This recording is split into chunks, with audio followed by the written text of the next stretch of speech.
First off, I don't care what you people say. Never follow rules. I'm a trendsetter anyway. Okay, I march to the beat of my own drum. They say I need rules in my life. Well, I got some. That's one. Kill the competition. Two. Be a loyal dog. Three. And if they snitching on your man, send them to the mall. Four. When you party, go hard till you hit the floor. Five. If you didn't see me do it, what the hell you asking for? Welcome to my world. SINA.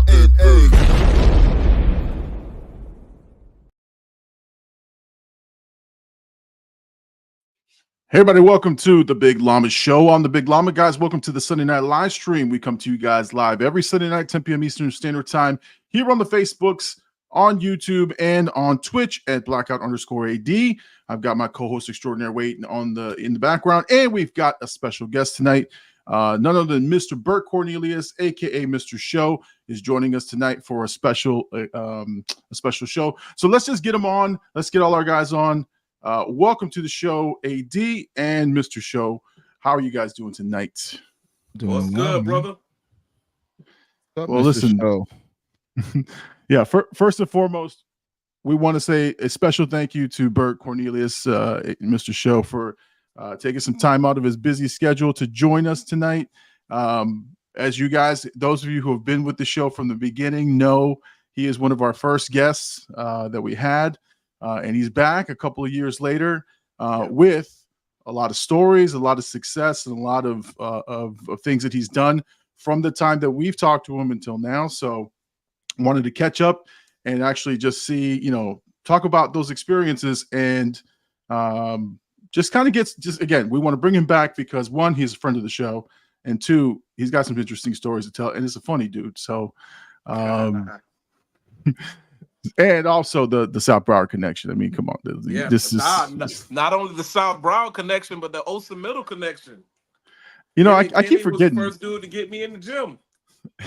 I keep forgetting you and I were close in middle school. That's how far back we go. So I remember I was in the regular gym lifting weights, and I remember John Mosey. He comes over to me, John Mosey, and he goes, "You want to get big? You got to go see Kenny Donaray." I said, "Who in the hell is Kenny?" Because I didn't even know the correct way to pronounce your name. He didn't correct me on that. He let me call him Kenny Donaray all the way until goddamn his senior year. But he just finally looked at me and was like, "That's not how you say my name." But that's how all the black people, that's how we all said it. So he came to me and he's like, "Yeah, you got to go see Kenny Donaray." So he took me to these cubicles that was in the back of Olsen. He was like, "Kenny back there, he gonna get you right." And I go in the goddamn cubicle, and it's Kenny, it's Kathy. Kathy was a big girl, even in middle school. And there was a few other people. And I walk in, and without even saying anything to Kenny, he goes, "So you want to lift weights, huh?" I'm like, "Damn, did they tell you or whatever, And I actually learned how to properly do form on the bar, how to lift correct and not injure. I learned that from Kenny. My 7th grade year in middle school. So and then he was my shot put and my discus teacher in middle school as well, too. I learned that from him, too. So, yeah, we go way back, man. We go way back. I forgot all about that. Jesus Christ. I'm so old, I forgot all about all that stuff. Oh, my God. Yeah, man. So listen, she says, say it right for us. Okay. So okay. Yeah. I if I'm not, it's Donier, right? You're right. That's the Americanized version. Donier, you're the closest. Okay. But it's Donaire, if you really want to say it. Yeah. All right. Yeah, that's Donier it is. There it is. There it is. I don't know if I caught your timing wrong. I don't know what was going on. I wasn't walking behind you, mocking you. I just got so used to saying Kenny Donaray, and one day he just turned around and was like, "That's not how you say my name." I was like, "Okay, big man, okay. Teach me, brother, teach me. Shit, let's figure it out." I didn't have a temper back then. I was just, you had a breaking point, like, bro. People, like, I see people push Ken to his limit, and it was usually be like a test of strength. Like, he'll pick up something or throw something, Like, hey, don't fuck with me. This ain't what you want. Excuse me. Can I curse? I Oh, apologize if I jumped the Yeah, gun. no, absolutely. Yeah, no. We broke that rule long ago. Yeah. Okay. So yeah, like he wouldn't like it wasn't like an immediate pop off. I've seen the guy just sit there and people just poking and prodding at him, and the man not budging. I seen the man go through football practices and not break a sweat, not nothing. But when he gets to that goddamn breaking point, oh, forget about it. Somebody's car is getting tossed in the parking lot. Like it was that. I'm waiting to see that version. We poke and pride him. Yeah, nah, pretty well. But trust me. there was. I remember one time that I was like, oh, he's actually kind of mad right now. He like called me out on some show shit, and I was like, okay, there it is. I see that. Yeah, it takes a lot to poke the bell, but when you poke that son bitch, the bell gets up. It's a problem. Yeah. Again, in my old age, I have learned to smooth the waters so that I can just relax. But my wife though knows your wife don't care. Yeah, exactly. Your wife don't care. Well, she still thinks I'm that guy that will throw cubicles, throw chairs around. So she starts shit anywhere she goes. So that I always got to tell her is like I don't do that anymore. Like that's not me. I could still do it. I could still do it, but that's gross. I don't want to. You choose. Well, I don't want to get arrested. I won't do well in the penal system. I agree. I might. Never been to jail. I don't want to go to jail. Yeah, don't want to go to jail. You can't sell it to me. Never been. No. My first name's Bertram. I wouldn't survive. Yeah, yeah, like you never heard of not one Bertram taking over the pen and being the like, oh, go get your cigarettes and Bertram. Like you don't hear that shit. So I mean, you might do all right. You might make them laugh, and they'll just leave you alone. No, because they still gonna want to rape you. You don't make somebody laugh. Laughing. That's the quickest way to get raped. You're making them laugh. Oh shit. No. Oh, he cool. Bend over, boy. Like, no, I'm good. Nah, man. Nah, not me. I'm good. I was gonna say, don't your booty hole open when you laugh? So, no, I'm just kidding. Oh, whoa. Not mine. Okay, that's my one inappropriate comment. You might need to see a doctor. You might need to see a doctor for that one. Yeah, I mean, that should just flap open. That's crazy. I don't know if it opens, but I know you can't control it if you goddamn giggling. So they're not finna get me, bro.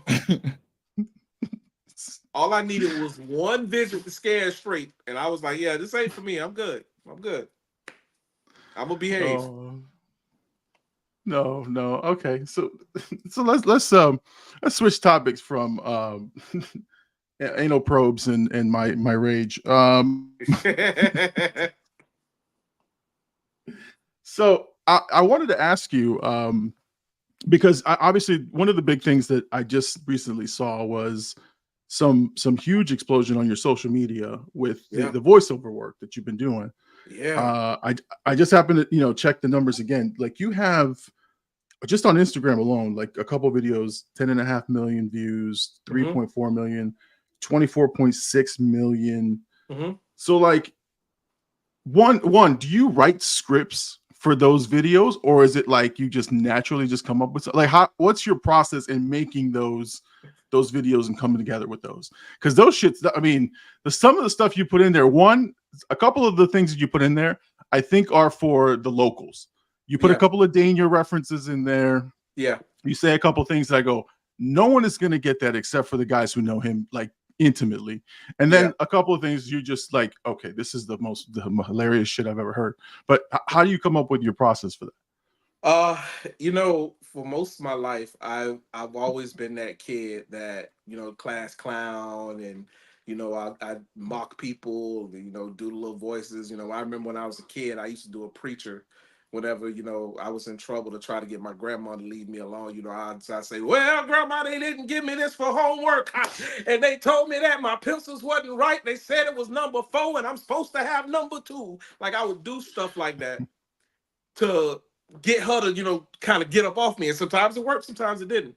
So when I got into comedy, all that kind of came natural. Those things I used to do when I was a kid, hanging out in Broward hallways, joking with the homies, or, just being my natural self. So a lot of my stand-up career is my natural self and the stories and experiences that I've went through.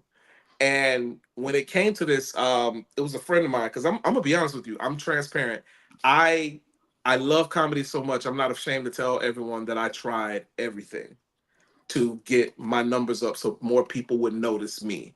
Because I said to myself 10 years, 11 years ago, I'm going to do this until it's all that I'm doing professionally, and it's all I'm doing to make a living, and it's going to be the last thing I do before I leave this earth. Like, my job description will be stand-up comedian when they lower me in the ground. That's how passionate I am about it. So I'm not afraid to put myself out there. I'm not afraid to do things that may be a little unorthodox. And I say this, because I got Cat Williams that opened the door and got everybody thinking comedians got Illuminati. So I gotta be honest with it. There is a level to what I'm willing to do. You know what I mean? Like, I ain't willing to do everything. You're not going to a Diddy party. Yeah, I ain't going to a Diddy party. If Diddy invites you to the party, you got to say no. I'm gonna say no. Like, that's not my.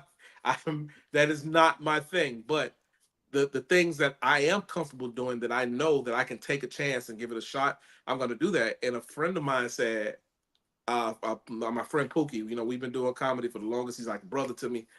He goes, "Hey, you should try voiceovers."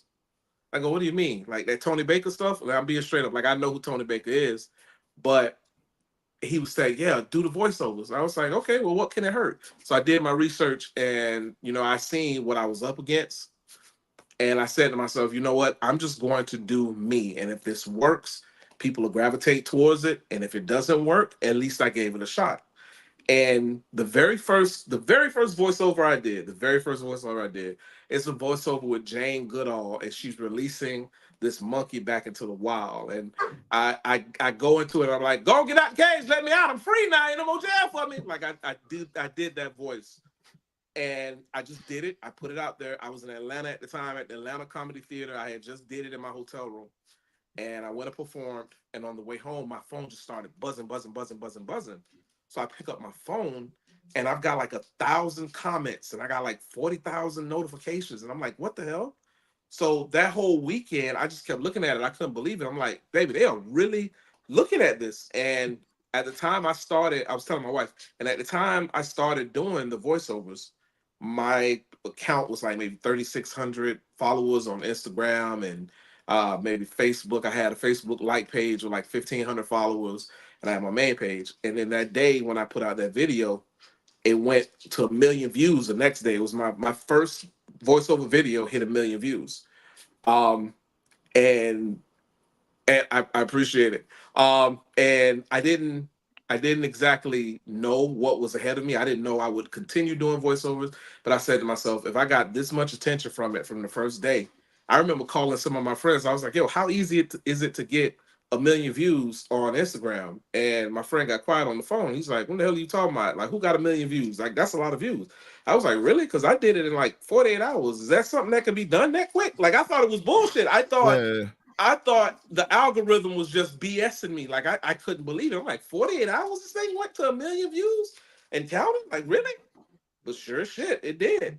And it just stuck with me. It went 1 million on Facebook first, and it's not like on Facebook it's like 1.6 mil, and on Instagram it's almost at 1 mil at this point. It should be close there.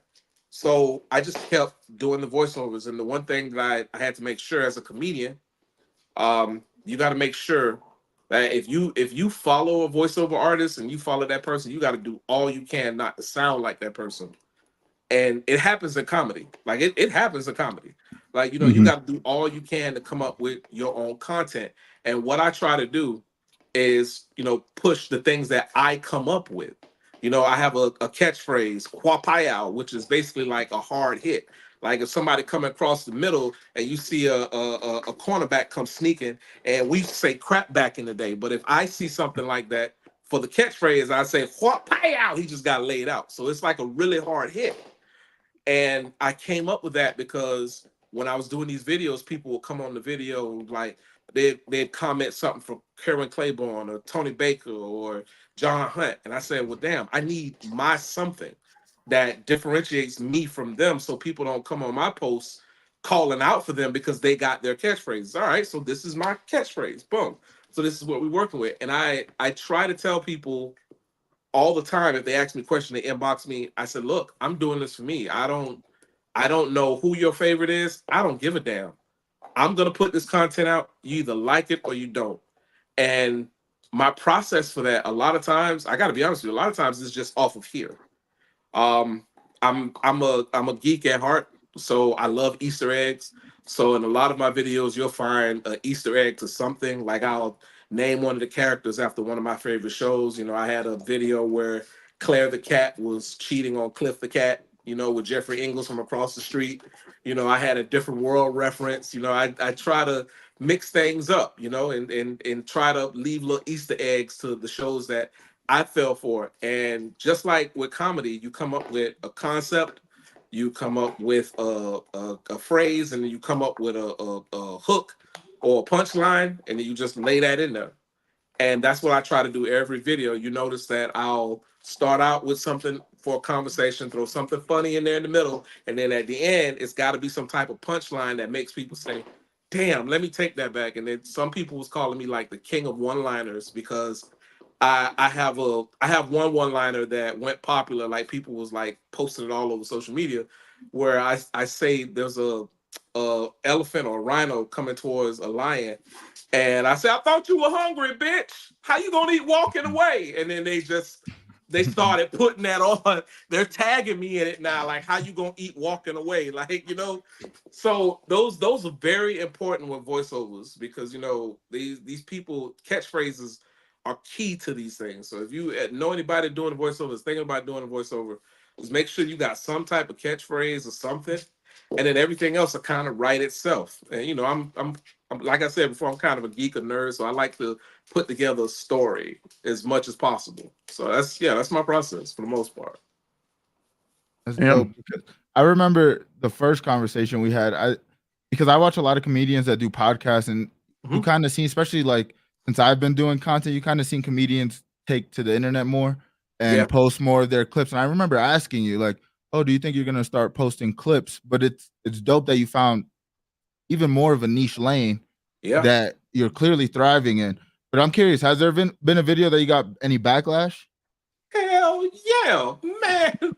Let me what? Are you serious?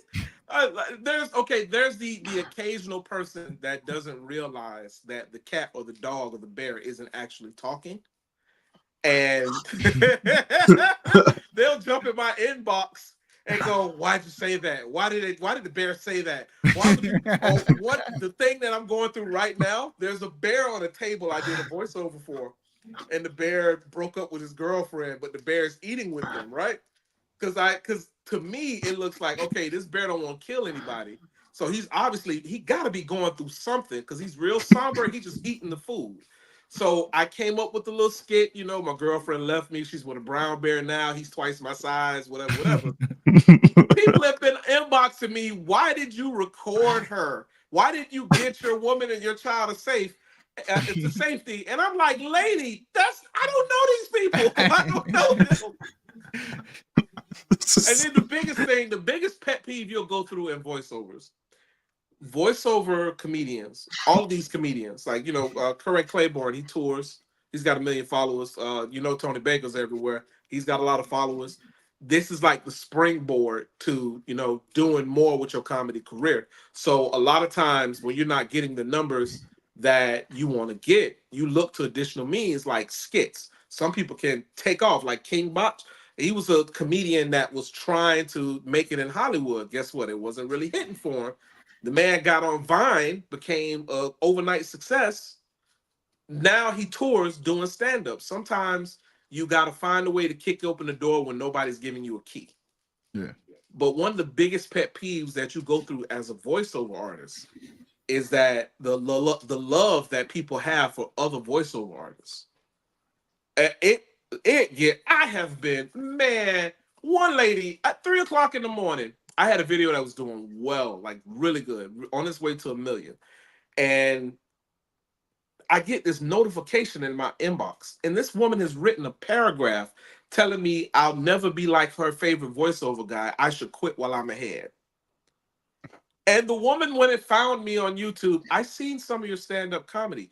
It's pretty good. You're funny. Why don't you just stick to that and just don't do the voiceover anymore? Because you'll never be as good as him. He is amazing. Okay, that is a high bar for you to be reaching. I don't know this lady. Yeah. I don't know this lady. I'm literally looking at this paragraph, and my wife is next to me going, "What are you doing up?" I'm like, 3 o'clock in the morning, and this lady done told me to quit doing voiceovers. I'll never be like the guy she likes. And she's this middle-aged, Middle East of America ass lunch lady that's telling me to fucking quit. So, because of my upbringing, that's a lot of the reason why I'm in comedy. Because my upbringing, man, like, I had it tough growing up as a kid, but the harsh realities of life hit me early, so I was able to adapt and roll with the punches. I've heard no so much it doesn't bother me anymore. You know, I when I graduated high school, I went right into the job force. I ended up getting a degree later, but I went right into the job force. And being in retail, being in fast food, you get yelled at, you get cursed at, you go through all of the above, but you still got to bring a paycheck home. So, in a sense, that kind of desensitizes you to failure. So, what it did for me, it made me feel like I can take a chance because I don't want to go back to Burger King. I don't want to go back to Value Pawn. I don't want to go back to Best Buy. So I can take a chance because at the end of the day, I'm gonna be pissed off if I didn't do anything, as opposed to giving it a shot and failing. Yeah. So yeah, so you don't let it get to you, man. Like at the end of the day, I've been in a cigar bar in the middle of Kendall with no family, no friends, performing while the NBA Finals is on, and people laugh. If I can get through that, I can get through some of the stuff I go through online. Yeah.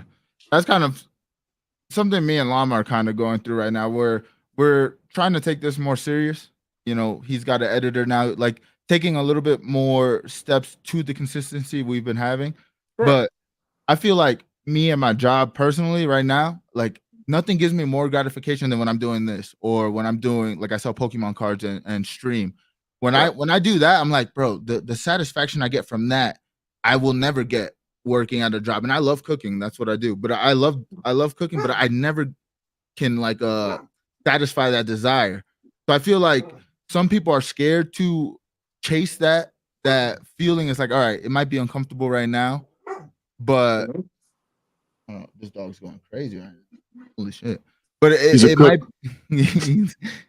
but I feel like it's very admirable that you're still chasing it. And like you said, 10 years in, and this again, something I tell Llama, I'm like, yeah, we've been doing it for 5 years, but this is when things start rolling. This is when all that work that we've been putting in for the last 5 years, to me, it's like reps. We're going to the gym every time we do one of these podcasts. I mean, even now from when you were on the first time, like me watching, I couldn't even finish the episode. I wanted to go back and see what questions I asked you, so I don't ask the same things. And I was like, I can't even watch this. Like it's definitely it's a big gap in how good we've gotten. So I feel like for you, do you think like these voiceovers are helping you enhance your comedy stage presence at all?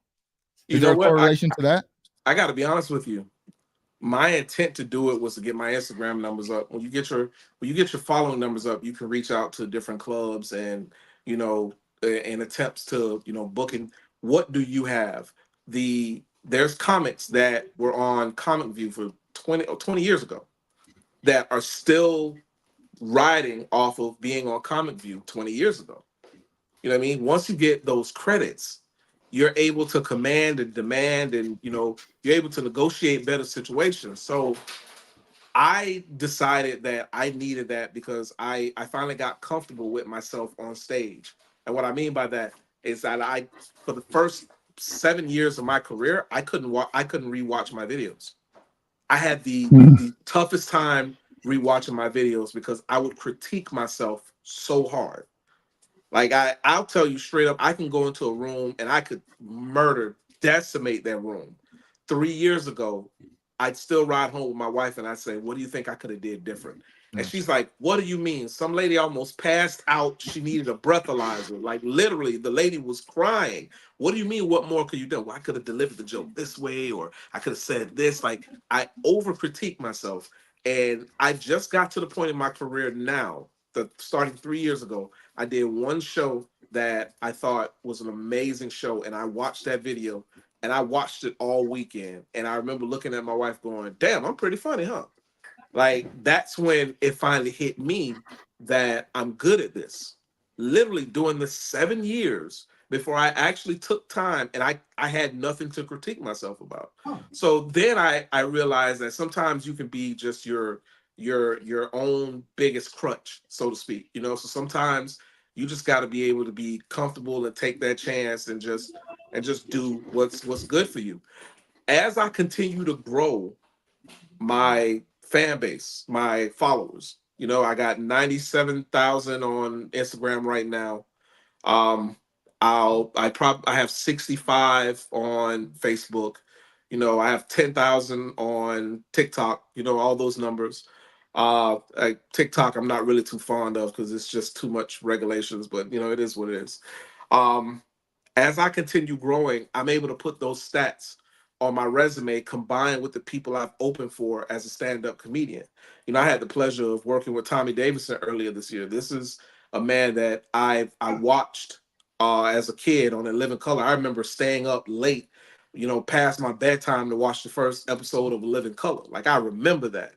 You know, I remember the Varnell Hill. I remember him doing the Michael Jackson. And now I'm sitting across from this man, and he's asking me about my life, who I am, because he just seen me go on stage and I had a good show. That was an amazing experience for me. You know, that was an amazing experience. I had the pleasure of working with solid comedians and entertainers alike, that I could put that on my resume. Okay, I've opened for all of those other people. Some bookers would be like, okay, that's great. He's open for this person, this person, this person. All right, let's bring him in. And then there's some bookers that say, okay, well, what has he done on his own as a comedian? And that's where those Instagram numbers come in. That's where having those high follower accounts, and it's got to be a combination of high follower accounts as well as engagement, because now these bookers, some of these bookers are in their 70s. They know how to go on Facebook now and go, oh, you got 300,000 followers, but only 5 people comment on your posts. What's that all about? Like they're literally do that. So it's one thing to have a bunch of followers. Everything I've done is organic. Like it just literally happened. Everything I've done is organic. All the people that follow me started following me from those voiceovers. So as I continue to grow, my engagement will continue to be matching with what I'm growing to. So if I hit 100K in followers next week, the general rule of thumb, some people told me, if at least 10 to 20% of your followers are commenting on your stuff daily or giving you views, you're doing good. And I have at least 10 to 20%, sometimes more. You know, and I at one point I still question people. You know, I call and I'll ask, because on Facebook I have about, give or take, about maybe 47 million views, and on Instagram I have about a little over 50 views, so that's like 100 million views. And when I talk to people, I'm like, is that accurate? Like, you know, I'll show them my videos, and you know, they'll people that are more in depth with social media than I am, you know, and I'll call them like, am I doing something wrong? Like, should I have, like, could this video supposed to be 1 million? And I'll send it to them and they'll look and they'll say, yeah, you got 1 million views. That's what it says. It's accurate. Yeah. You know what I mean? So when I finally realized that I'm doing something that could work for me, I'm the type of guy, you know, I've been with the same girl since I was in high school. I rock with the same barber for the last 5 years. Like if I'm there and it works, I'm gonna rock that son of a bitch till the wheels fall off, and that's all I plan on doing. Yeah, I mean it's working for you, and Yeah, it's that consistency factor, I think. And I think again, I like seeing stories like yours. Like that's one of my favorite things is to watch interviews of like rappers and people that I admire, because I like seeing their process. I like seeing what they were feeling, what they felt they could have done better in situations. What happens when, let's say, they start in your situation, you're starting to get millions of views. It's like, all right, well, how do I elevate from this? And welcome back, sir. So seeing you, like, again, I met you 3 years ago, and watching what you've done is truly inspiring because to me, it confirms the consistency factor, and they say like luck. What was it? Luck is preparation meets opportunity, and it's like you right now seem like you're at that point where that's gonna happen. It's almost inevitable. You just got to keep putting in the work, So I admire that, man. I to me, really, really inspiring, man. I appreciate it, bro. Listen, when I worked in retail, I believe it or not, I worked in HR for years. There's always this sign in damn near every HR office, and it's the sign of the guy. He's piking through some dirt, and he gets this close, and at the end of that dirt, there's like a diamond, but he gets this close on that poster, and then he turns around and he walks away. Damn near every HR office in America has that damn poster. But somebody like myself, I look at that poster and I said, damn, if I stop, I'm gonna regret it because I could be right there. I could be right there. So I just found ways, like, between we talking on everything. I've done the type of work that I've been blessed to do. First and foremost, with a sense of humor like mine, I had no business being in these positions, but thankfully, they seen the professional side of me and were able to hire me to give me an opportunity. I left retail, I want to say maybe 10, 11 years ago, I left retail because I fell in love with comedy. And I told y'all before in the last podcast, I got thrown into comedy because my wife told somebody my husband's funny, he's going to do comedy. That's literally how it happened. So I decided to take a pay cut. I was working at Rent-A-Center. I was making maybe like $75,000 a year, which was enough to take care of my family at the time. I had kids in high school. I took a pay cut to $35,000 a year to be a recruiter for this company. And I was recruiting door-to-door salespeople. It was entry-level recruiting gig. But the reason why I decided to take it is because I had the sales background from retail, and it was a 9 to 5 off on weekends. That's when all the shows were going on the weekends. So if I could take this job, I could take this cut, talk to my wife, say, hey, we got to tighten some things here. We got to do some things here. But if I can do this job and I can make a solid commission check, I'll almost match what I missed from Rent-A-Center, and I'll be home on the weekends. And, she said, I got your back, just do what you have to do to follow your dream. Most of my kids were adults. You probably remember me singing in high school. That was the direction I thought I was going to take. Yep, I remember that. I thought we did the talent show together. I thought that's right. I was going to be the fifth member of Jodeci and Drew Hill. Like I thought that was my destiny. You could not tell me. I was on that since I was a little boy. I was on singing. My dad was a singer. My family is full of singers. Like singing, you go to our family reunion, it's like the Apollo. Like it really is. So I thought that was the direction I was supposed to take, but it didn't pan out for me. There was so many I almost was singing. I almost met this producer. I almost had this tryout. I almost did this. But with comedy, when she pointed to the people and told them, my husband can do this, he's funny. And I got up there and I didn't bomb. And I fell for it so hard and dedicated myself to it. I knew that was what I was supposed to be doing. They already had Luther. They already had Ruben Studdard. They didn't need more fat black dudes singing R&B.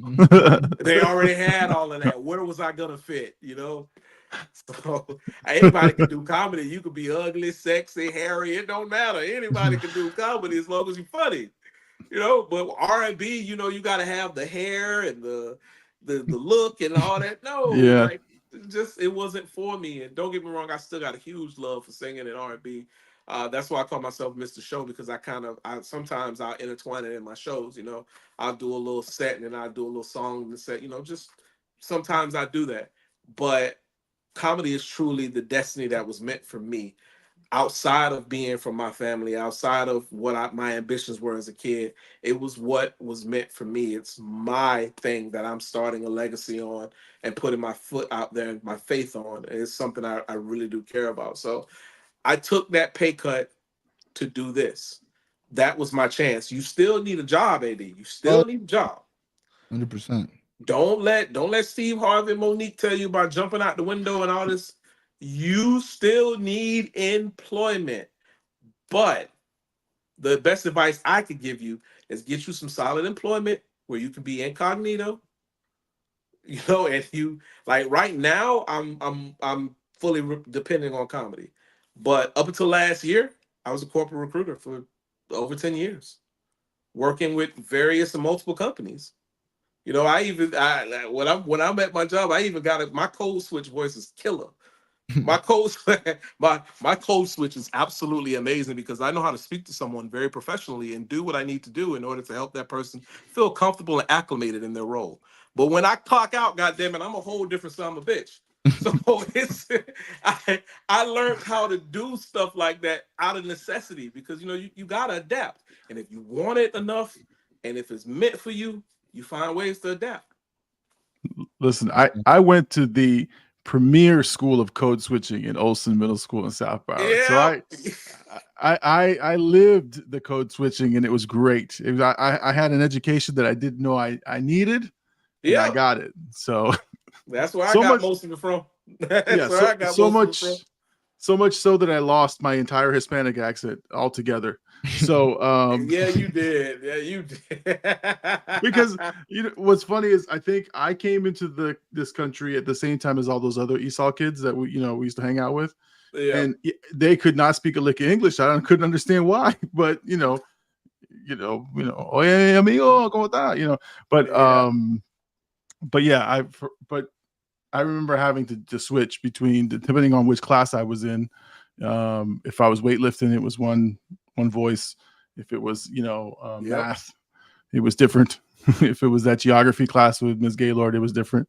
But anyway, so you learned. I learned from the masters over at for you guys code switching. But anyway, I wanted to ask you about some of the things that you've done, like I know you've done the improv stuff. So that's big time. Like you're playing shows at the Improv. Then you had some shows you parlayed into in LA, right? You had LA shows that you went to, and then you had I think a tryout, or I don't know if it was a tryout, but it was a show you were doing with Kenan Thompson. Yep. So how did you come about that? Like how did that come about, and how did you get involved in that? Well, it was an audition for the Laugh Factory. Laugh Factory, you have to audition. And it's a virtual audition first. That was because of COVID. But literally prior to COVID, I had signed up for the audition and I was planning to go out there, but COVID hit, so they had to change my date and they changed it to a virtual audition. So I did the virtual with other comedians. It was like maybe 15, 16 comedians across the country. And how you're selected, you send them in video of your stand-up set. And if the producers at the Laugh Factory, think you're funny and want to give you a shot, you go in for that audition. And that audition essentially turns into a kind of like a contest, essentially, it just really depends on who's rooting for you and that crowd of people watching virtually. I was one of the 3 that made it across. Out of the 16, they chose 3 of us, and I was one of the 3. And then I went out there, and LA is a complete different beast. I had never been to LA before. Keep it funky with y'all. I didn't start flying until my late 20s, and I've only been to Houston and New York at the time. New York was my first out of town show, but that was when I had just finally started flying. I'd never been to LA, flew out to LA, took about maybe 7 hours, got out there, amazing experience. LA is the nicest, funkiest, dirtiest place. Like I tell people, LA is like a really hot bitch that's musty. Like it's really like you know what I'm talking about. Like she is wearing that dress. She got ass tits, but man, is she musty and her breath stank a little bit. That's the best way. That's the best way to describe LA, because you could literally be in beautiful ass Calabasas and a left turn and you over in Inglewood. Like, what the fuck are you doing there? Like, it's just Everything's so together. Like you could cross the street, see a Kardashian, go back across the street and buy some crack. LA is wild, man. Like LA is wild. But the thing I enjoyed the most, you free range smoking out there, man. Like, listen, let me tell you, you have not smoked until. Listen, I'm an adult. I can talk. You have not smoked until you experience LA smoke. Let me tell you, it is so amazing. Whatever you smoke down here is crap. LA I need to smoke is test that. amazing. So I went to LA and I did the show, and I'm going back, but it's just such a list. They have their prime comedians, like those, like you'll probably see Kev on stage, Tony Baker, Tahir Moore, all these people. That's their prime comedians. So if they show up, they get spots. But if you're someone like myself that's still trying to make a name for themselves and still growing, well, at that point, I didn't have a solid name for myself. It's different now. I can say that because I got the backing now. But at the time, I didn't. But I made it to the next round, so I'm going back sometime next year to perform again. And this is to, of course, get my hat in the ring to be a regular out there. And then with Keenan Presents, it was kind of the same thing. With Keenan Presents, it was actually Keenan was doing the Last Comic Standing. He was bringing that back. So that's what I auditioned for. And I got selected. COVID hits. We don't know nothing. So I got selected, like, oh, you'll be a part of this. Filming starts here, da-da-da-da. Got the little NBC note, whatever. Then it comes back around. When COVID comes, they're not doing that no more. So Keenan decides to just focus on his own brand to find and search for comics and kind of groom them and, grow them up in the system and so forth. So I went to that in Atlanta. That's essentially what I went through. I was one of those people who got selected, and they reached out to me, hey, would you like a chance to come out to Atlanta and perform on our showcase? I went and performed. I did Keenan Presents twice. I had the first one, I had just missed Keenan. He had to leave for an event, but he viewed my videos and all this other stuff. Like, Keenan was part of the viewing process to get on. So it was him, Sherry, and some other people. And they looked at your video and said, okay, we like this guy. You can come on board. So I got invited out and I performed. And then the second time, I came out and I did it and I performed again. And honestly, they're doing a residency at Kimmel's. I'm kind of on the fence about that because in November I'm filming my special, so I kind of put all my my energy towards that because I'm looking to film my special in November and get it out on Tubi and Amazon at the latest January, February. To have that, I'm planning to hit some tour dates of my own as well. I got a team with me now, which it's wild because I'm a humble guy, so to say. I got a team and talk to my manager and all this. I'm a real N-word. I gotta get used to that. I'm from Hollywood and Danny. I gotta get used to telling people, call my people because my people. But I got a team behind me now, so and it's a blessing, man. They're putting together plans and they're want me to hit some dates and want me to get this special out, and that's an amazing feeling because for the past 10 years it's been just me that believes that I can do it, and now I got people behind me saying this guy has what it takes. Let's see if we can get him to the top. So that's important, and got some international dates coming next year as well, hitting the islands, working on the Virgin Islands, working on Turks and Caicos, working on Bahamas. So once we get confirmations, aka deposits and dates, I can put that out. when you ask a comedian, hey, why would you come to this part? Like, I have people that's been asking me to come to Orlando for the longest, and there's nothing. I've been trying, but Orlando's such a tough market to get into. The Orlando comedy scene, you can be funny as hell. They don't care. Like who do you know? How do you know them? And that's it.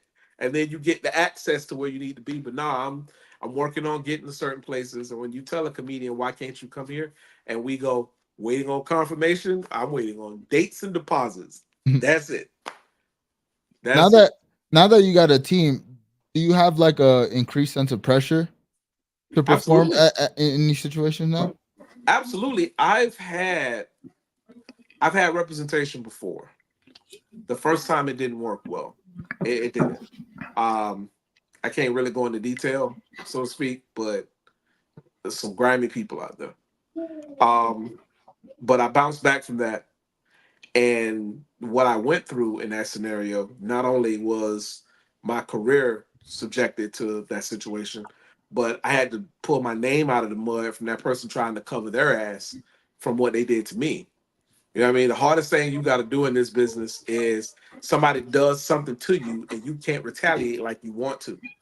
You know, you want to flip the table, but you got to play chess on that table in order to keep your career in good standing and move on from it. So Yeah. the increased sense of pressure for me, having representation this time, is being able to deliver. That's the increased sense of pressure. It has nothing to do with time. I got 3 hours of material that I work with between, different. If I'm doing a clean show, I got 45 minutes of a clean set that I could use for any church, organization, corporate, doesn't matter. It'll fit all those areas. And then I got 2 hours and 15 minutes of dirty material. I can just plug and play depending on what type of room I'm in. So I have that. Like when you shoot a special, you got to come up with another hour. You know what I mean? So I'm conditioning myself for the long run by doing that. And the increased pressure isn't being able to perform in those areas to make them laugh, because truth be told, I'm not bragging, but I've had the pleasure doing this so long that I've seen some of the greats, and I've seen them in their bag and I've seen them not in their bag. But when I'm telling you, I've done these shows and they've all came up to me and say, you got what it takes. That's what lets me know I can entertain across the country. I think the biggest part of the pressure is being able to cross that line with everybody successfully and doing this and making this the hit that I know it could be. It's personal pressure, is implied by me, of course, but I'm looking forward to it, and I'm happy somebody want to take this ride with me, and it's a blessing. Oh yeah. Let me ask you, and then again, if you can't discuss it because you're still planning it, do you have a venue chosen, or do you have like an idea of where you want to host your first special? I have an idea. We're working on the venue. That's why the flyers aren't out yet, and I want to shoot it. I want to shoot it before Thanksgiving because I call it Scorpio season, and my wife is big in the zodiacs, and she's like, you can't film it outside of Scorpio season. That would be bad luck, and I don't know what the fuck. But she's like, she's one of the people that she can look at somebody and say, "You're a Virgo, aren't you?" And she's like 100% right. Like she's always right. And I'm like, I don't know none of that shit, but I call it Scorpio season based off of the things she tells me about Scorpios. I'm like, okay, yeah, I'm like that. I like to take the good shit about the zodiac. They be like, oh, Scorpios are sexy. They got BDE, big energy, stuff like that. I'm like, hell yeah, I'm a Scorpio. Hell yeah, shit. Hell yeah. All that I'll be a Scorpio. I don't want to hear about but I'm that. not a narcissist though. Tell me about these Scorpios out here laying them out. Tell me about that shit. I'm like, hell yeah, I'm a Scorpio. but outside of that, I don't really pay that shit any attention. So, but I decided to call it Scorpio season because it's like, yo, I'm here. My birthday is November 20th. I'm here, and I'm trying to get the venue as close to that date as possible. We have a working venue idea downtown Los Olas. I don't know if you ever heard of it. It's called Cinema Paradiso. Oh yeah. They did the film for a lot of their film festival there.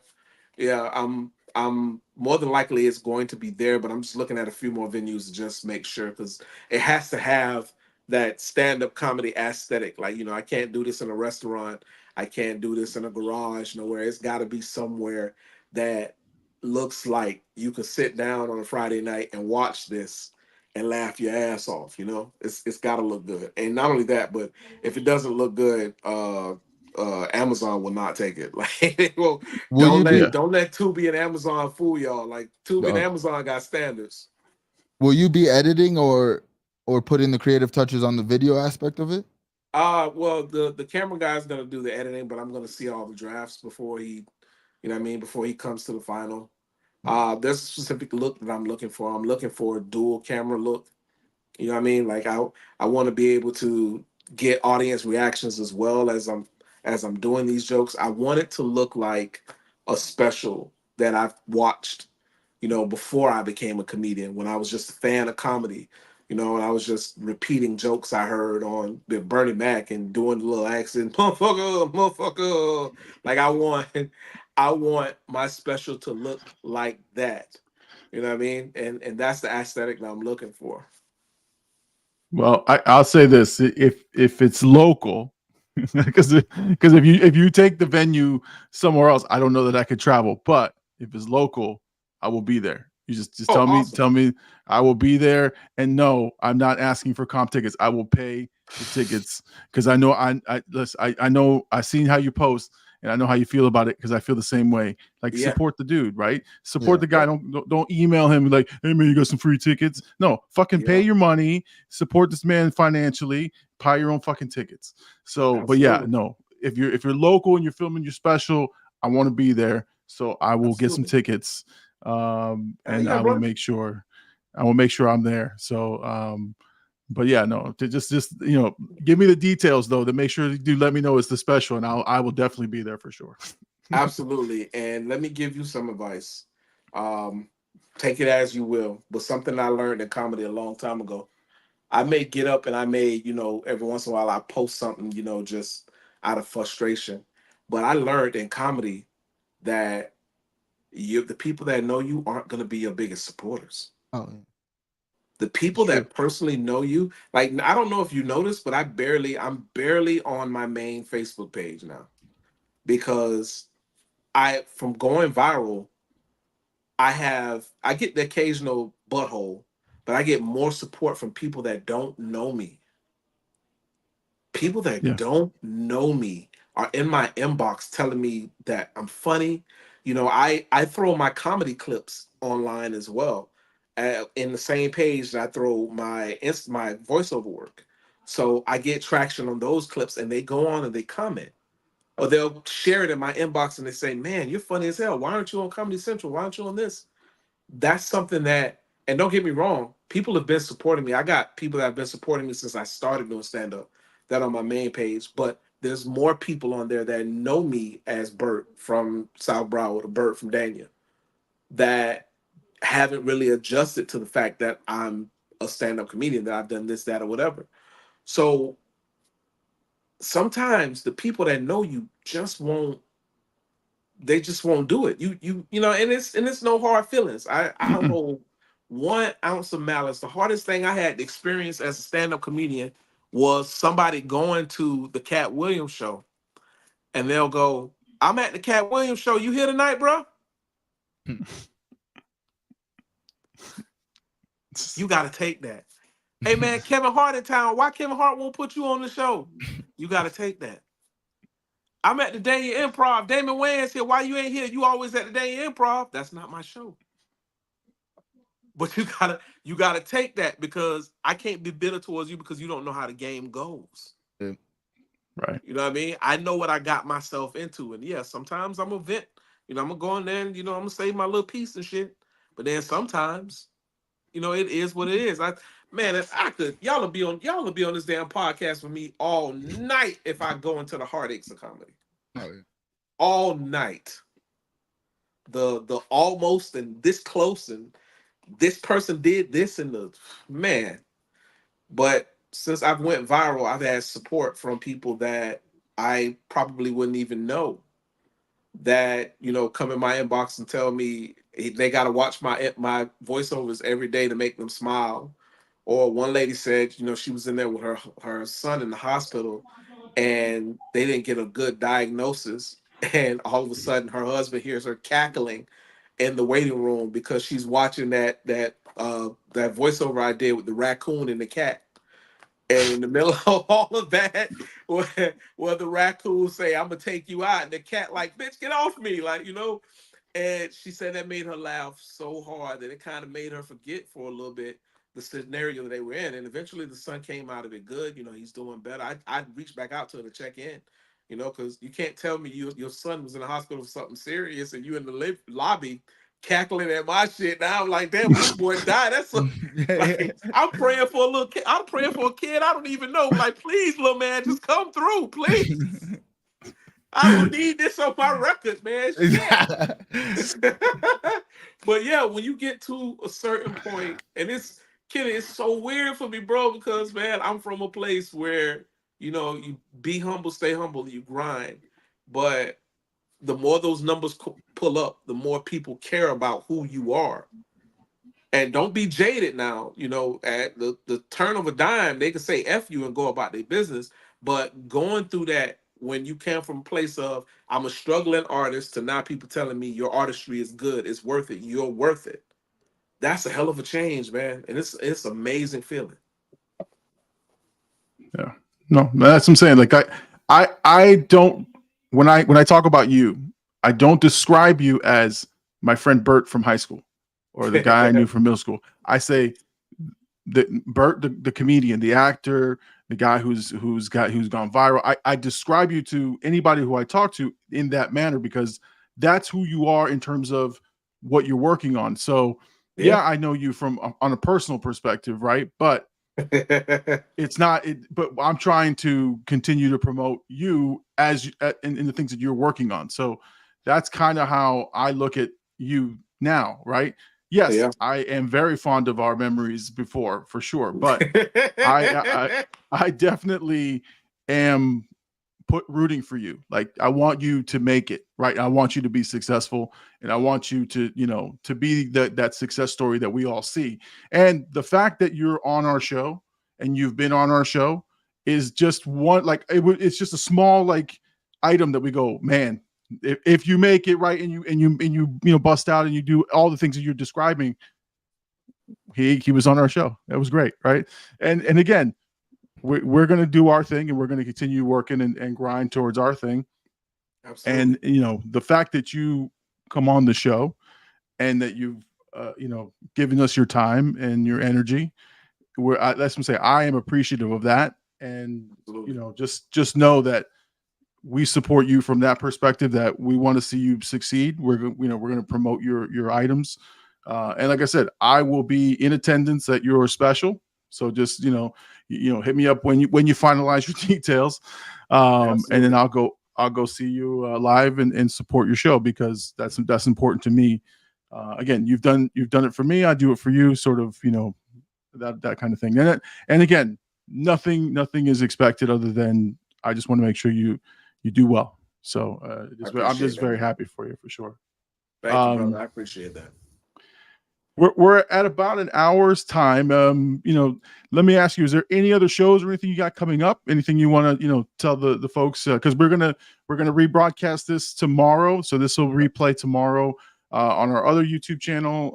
It'll be on my Twitch channel and also on X. And then this will also be on Spotify, Apple Podcasts, wherever you find podcasts. So is there anything that you are promoting in the next week or so that you want to let the folks know? Well, I'll be at, I've got two corporate, well, I wouldn't call them corporate, but they're professional shows, clean shows, essentially. One will be for candidate Kelvin Haynes in the city of Lauderhill. He's running for, I believe, as city commissioner. I'll be performing at his fundraising event. Then for the Miramar Democratic Club, I'll be performing at their event, their brunch on the 6th. That's the 4th and the 6th. Then there's another private event that I'll be doing that following week. I believe that's on the 11th, if I'm not mistaken. And then, I'm still booking. My focus is going to turn towards, November, of course, towards Scorpio season, because, the main thing is I got to be able to have my material set and laid out right. And I also want to kind of, intertwine some new topics, because the one thing I love about watching a stand-up comedy special is, them talking about current topics. Cat Williams is a monster at that. Nobody is better at talking about current topics than Cat.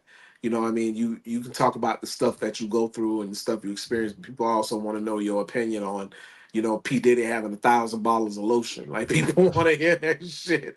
They want to hear a comedian act. I'm not gonna lie. If I go in a guy's house and he's got 1,000 bottles of lotion, I'm leaving because he's gonna try to do me. There's no ifs, ands, or buts about it. If you go into a man's house and he got 1,000 bottles of lotion, somebody getting lubed. It's either him or you, but somebody. Okay, I don't care what you look like. If you walking through that door and you see that lotion, find your way out because the fucking gonna happen. So but that's But I'm taking bookings. I got my calendar up to date. And, I'm working with the team to try to get some show dates for next year. Some out of town show dates. We're looking at hitting Atlanta again. We're looking at hitting Houston. We're looking at hitting New York as well because I haven't been to New York in a while. But New York is kind of like the comedy mecca as well. So we want to get up there and make some type of presence known as well, man. But all in all, just want to book some shows and have some fun next year. Just looking forward to the success that's coming and speaking everything into existence. And you can catch me on Instagram, Facebook, TikTok, all the places at Bert C Comedy, cracking jokes daily. And if you got an event you want me to host, or because I do comedy, I do all of that. Just hit me up, and we can go from there. All right. AD, any parting shots before I close the show? Hey, thank you for coming on, man. Hopefully we can talk to you in another couple years and see the growth from there. Absolutely. So, Y'all got my word. Y'all got my word. I've known Kenny for so long, and Kenny's always done a few firsts for me. You know what I mean? So I know he don't like to, take the credit for it, man. But you gave me something instructional that paced and helped shape and develop my life as a young man. And you didn't even know that being a young man yourself. But if I didn't have weightlifting, who knows, what direction I would have went through, If I didn't have track and field and discus, who knows what direction I would have went through, Is the fact that you was able to teach that to somebody and you wasn't that much older than me, and that made a difference in their life, man. I don't care if I win an Emmy. Y'all can call me and I'll be there. Thank you, man. I appreciate that. No pressure.